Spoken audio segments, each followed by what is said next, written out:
Hi, I'm Lisa Cybaniak from lifelikehumanit.com, and I'm here to talk to you really briefly about the power of Reiki.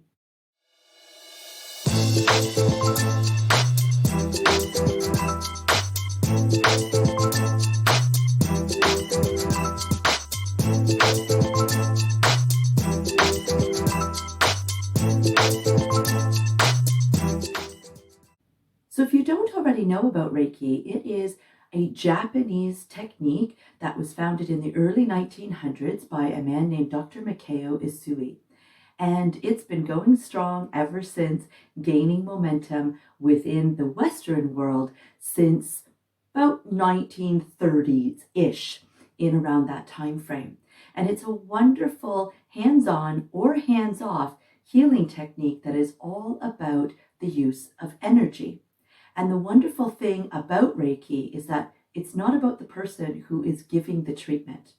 I mean, in a way it is, because we have to have the intention and we have to have the desire to want to help other people. But when I say it's not about us, I mean, I'm not the one that's giving a healing treatment.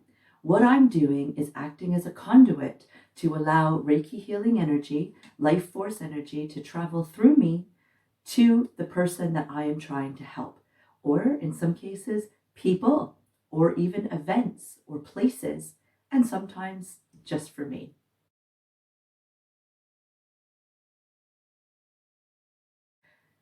So the great news is that if you've never felt like you really understood universal energy, or you've never considered yourself a healer or been gifted with the healing touch, or that you go to other people for that and you never really thought that you could do it, the brilliance is that it's not you. Right? You're acting as the conduit for this to happen, but you're not actually performing the healing. The Reiki energy is. So if over the last year with coronavirus, with the large pandemic that's been going on, if you've been feeling like you're helpless, like you've got all kinds of chaos and pain that's going on in the world around you, there are a lot of people that are suffering, and you feel helpless, you don't know how to help other people, maybe even yourself, maybe you've gone through quite a bit of trauma with this and you don't know how to help, you don't know what to do. Reiki is a really beautiful solution to this, because Reiki healing energy can be sent over great distances. So it requires the power of intention, and it requires you to learn about it, to become attuned to the energy so that you are consciously connected to Reiki energy, so that when you want to call upon it, you do.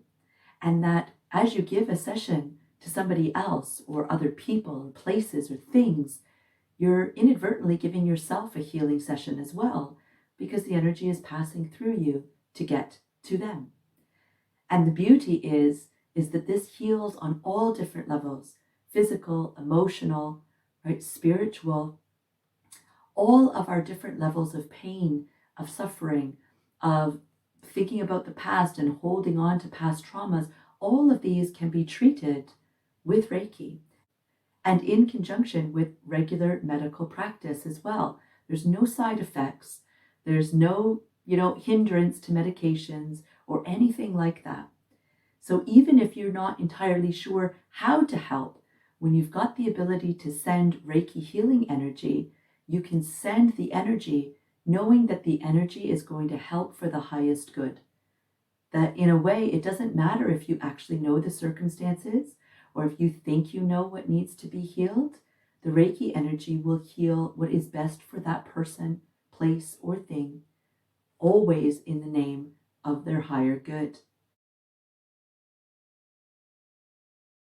Now, I could go on and talk about Reiki all day long, but if you want to find a little bit more out about this amazing healing modality, thinking of getting a treatment yourself to check it out, or thinking, you know what, I'm a little bit inspired now to actually look up taking a Reiki course, head on over to my website at lifelikehumanit.com/Reiki, which is REIKI